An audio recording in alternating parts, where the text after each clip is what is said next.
오늘은 우리 사회의 사각지대, 탈성매매 여성들의 이야기를 전해드립니다. 탈성매매 여성들은 자신들이 피해자임에도 불구하고 스스로 피해를 입증해야 하는데요. 눈높이에 맞지 않는 정책과 지원 속에서 탈성매매 여성들은 점점 벼랑 끝으로 내몰리고 있습니다. 먼저 김정아 기자입니다. 성매매 특별법이 시행된 지 20여 년. 성매매가 불법인 우리나라에서 성매매는 근절되지 못했습니다. 성매매 특별법은 사실상 방치됐다는 목소리가 커졌고 성매매는 점점 음지화됐습니다. 성매매 여성들이 인신매매와 감금을 당하고 사망하는 사건도 잇따라 드러났습니다. 성매매가 여성에 대한 폭력이자 인권 착취라는 인식이 우리 사회에 확산됐습니다. 하지만 여성들은 법의 보호를 받기 위해 자신이 성매매 피해자임을 스스로 입증해야 합니다.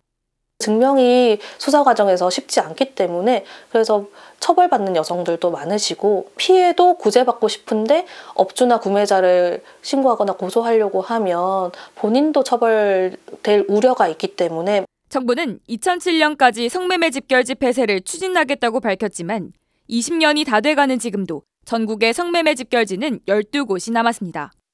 현재 서울에 남아있는 성매매 집결지는 성북구와 영등포구 2곳입니다. 하지만 서울시는 2017년 탈성매매 여성들의 자립을 돕기 위한 자활지원 조례를 제정했음에도 단 한 차례도 예산을 편성하지 않았습니다.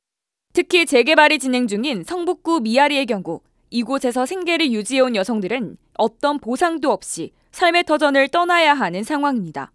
업주들 같은 경우에는 여기가 다 불법 영업이라서 보상금을 받으면 안 된다고 생각하거든요. 그럼에도 불구하고 조합 측에서 재개발을 위해서 보상비를 책정을 했어요. 근데 여성들에 대해서는 이주 보상비가 전혀 책정돼 있지 않아요. 성매매 집결지를 폐쇄하면서도 여성들의 탈성매매를 실질적으로 돕는 지원책은 여전히 미흡합니다.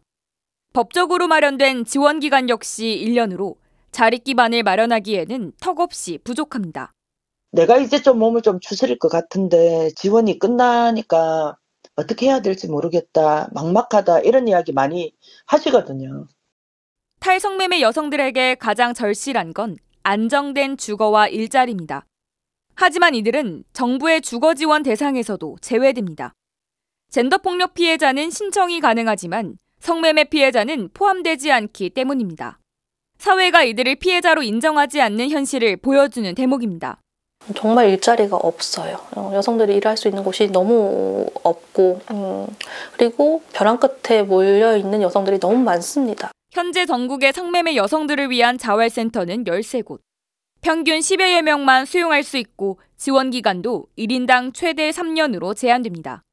집결지가 폐쇄됐을 때 그 여성들이 오려고 해도 자리가 없어서 못 오는 결과를 발생해서 탈성매매 여성들의 자립을 위해 이들을 피해자로 인정하고 동등한 시민으로 바라봐야 한다는 목소리가 나오는 이유입니다.